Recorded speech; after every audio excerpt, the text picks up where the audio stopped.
Oh, good morning, everyone. My name is Doug Smith, and I am the founder and CEO of L3 Leadership. And if you've been with us, we are studying and in the middle of a book study on the 21 leadership issues in the Bible by John C. Maxwell.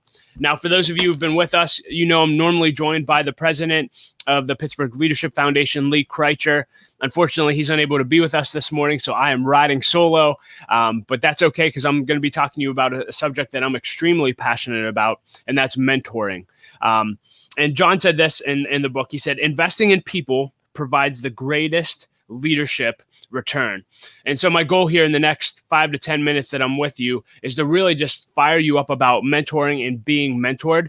Because I know from my personal experience, I would not be where I am. And in fact, I fear thinking about where I would be if it weren't for mentoring in my life. And let me just give you some context. My life was a pretty big disaster throughout high school. I was into drugs, determined that I would never amount to anything. My life was falling apart, and I just partied all the time. And my senior year of high school, my mom, who had an illness, ended up passing away.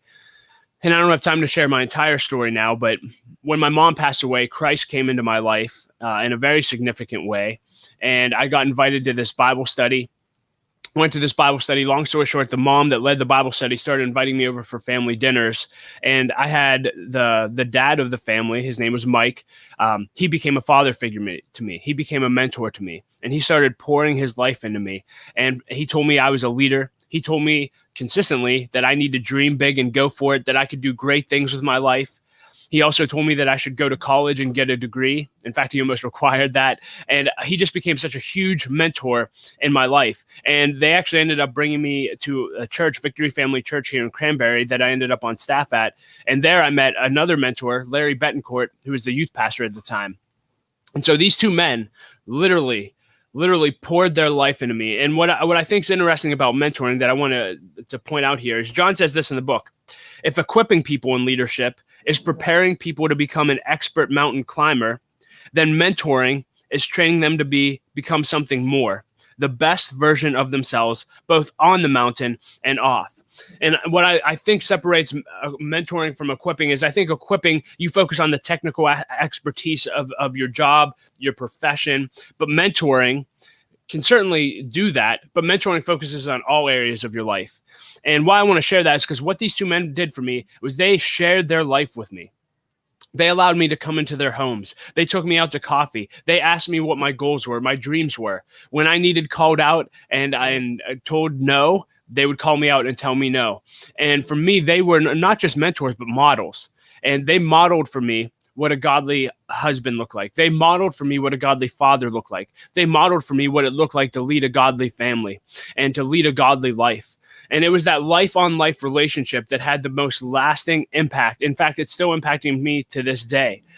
And so really my passion, and to be honest with you, the reason we started L3 Leadership was because I simply wanted to do for others what Larry and Mike did for me. I wanted to mentor others. I wanted to lift others, and I wanted others to become more of the man or woman God created them to be as a result of my influence. And so that's when I determined at a very early age that I was just going to give my life away to investing in leaders. And what I love about this is I love what John says here in the book.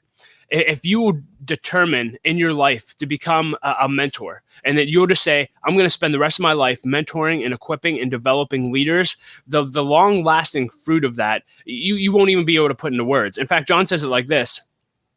Leaders who mentor well are able to develop a culture of mentoring that extends throughout the organization.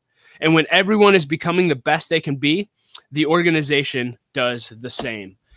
And so I just want to encourage you, everywhere you go, see yourself as a mentor. See yourself as someone who can invest in the lives of others and let people do life with you. I'll share a scripture here that John put in here. It's in 1 Thessalonians 2, and I'm not going to read the entire thing, but I'll pick it up in verse 7. And listen to what Paul says. This is a model of mentoring. He said, instead, we, talking about him being a mentor, we're like young children among you. Just as a nursing mother cares for her children, so we cared for you. Because we love you so much, we were delighted to share with you not only the gospel of God, but our lives as well. I'll say that one more time because that's huge. We were delighted not only to share with you the gospel of God, but our lives as well. And leader, my question to you today is, who are you doing life with? Who are you sharing your life with? I want to encourage you to think about that.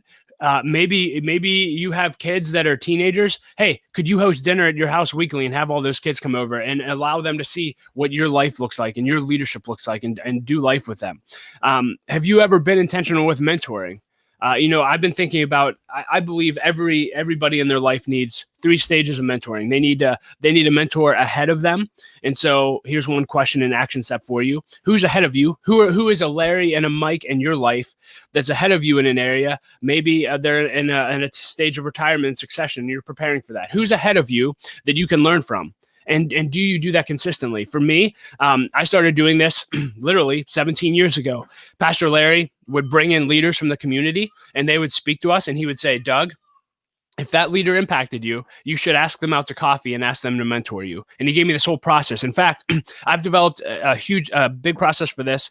And I actually have a free ebook if you would like it. It's called Making the Most of Mentoring. And it's my step-by-step process for getting meetings with mentors. And we'd be happy to make that available to you. But I started meeting with these mentors on a monthly basis. And all of a sudden, I was filled with people who were much further ahead in every area of life than I was. And I just would come to them monthly with a list of questions and just say, hey, can I just ask you questions? And they would pour their lives into me. And I still do that to this day. And to be honest with you, that was how we started the L3 Leadership Podcast. All of my peers started saying, wow, Doug, you get to be mentored by some really incredible leaders. I wish I could. And I always said to them, have you ever asked? Because I guarantee the same people would meet with you that meet with me.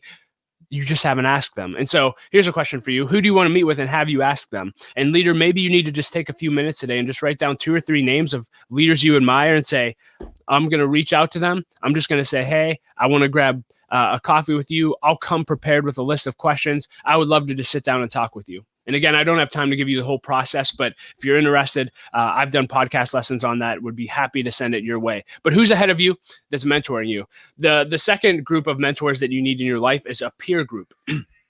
Who do you have that's at the same level, at the same stage of life that you're in, that you can process with?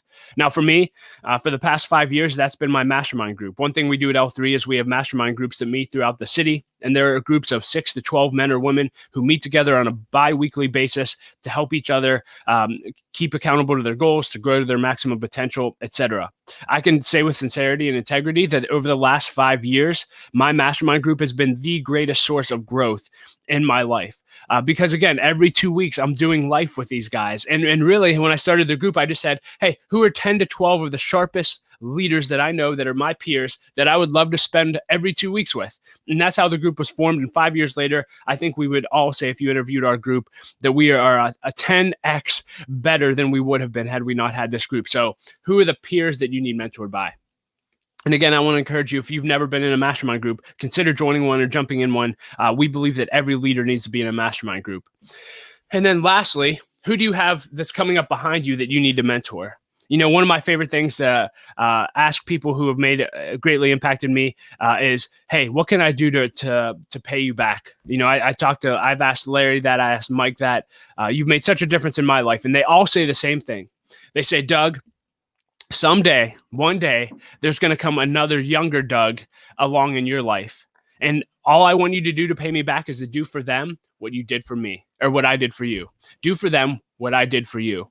And for me, that's been a challenge. And to be honest with you, and actually I'm just doing this, I looked around in my life over the summer and I said, you know what? I'm really not pouring my life into any younger leaders. Like I am through content, but actually life on life mentoring, allowing them in my life, getting involved with their lives. And so I actually determined that I'm going to be launching a mastermind group next week, actually, for emerging leaders. And so I identified 10 to 12 emerging leaders that I want to invest my life in for the next year. And that's exactly what I'm going to do.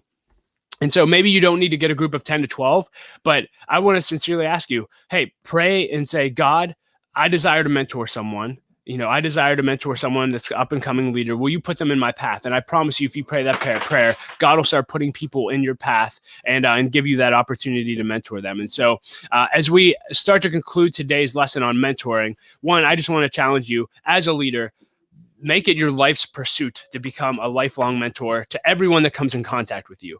If you lead an organization or you're a leader in an organization, realize that the people that report to you, you could be a mentor. Yes, you're their boss, but you can be a mentor to them. You can do more than just make sure that they get their job done or are growing in their job. You can make sure that they grow into the man and woman that God created them to be. That is what mentoring is all about. So develop a culture of mentoring in your organization, and that should flow down. If you have 4 direct reports and you're pouring into them, they should be pouring into everyone that reports to them as well. And so create a culture of mentoring. Second, again, I just want to ask you, out of the three categories of mentoring that I gave you, which one do you need? And maybe you need all 3. Do you need a mentor that's ahead of you that you just need to learn from? Do you need peers that you can just process life with and do life with on a bi-weekly basis? Or do you need to find a young leader or a group of young leaders for you to give your life away to? I don't know about you, but again, my life would not be, I said it before, but I sincerely mean this. Like, it scares me to death to think about where I would be if those 2 men hadn't invested their time in me. And here's what I know about investing your time in someone. It requires sacrifice, right? There's going to be days where you don't want to show up. There's going to be days where it's like, is this worth the effort? I guarantee if you were asked Mike and Larry about me in my 20s, that if there were times that they didn't think I was going to make it or they didn't think it was worth it, I guarantee they would say many, many times. But they never gave up on me. They never gave up on me. And I am where I am today because those 2 men didn't give up on me. And here's what I know, leader. There are leaders or potential leaders out there that they will never realize their purpose. They'll never realize their value. They'll never do what God created them to do in their life if you don't pour into them. Look for the diamonds in the rough. Look for people that no one is pouring into, but they have potential. You could change someone's life forever as a mentor. Please, please, please, I beg you, do not go another day, another week, another month without making sure that you're being mentored, have peer mentors, and that you're mentoring someone from the next generation. It is truly the pattern for how we can make the process for how we can make the world a better place the way it ought to be. So I hope this lesson added value to you today. And next week, Lee will be back with us. We're talking about diversity next week. I believe it's week 17. It's hard to believe we've been doing this for 17 weeks. We hope this has added value to you. Thanks again for joining us this morning, and I hope you have a great day. Go make a difference.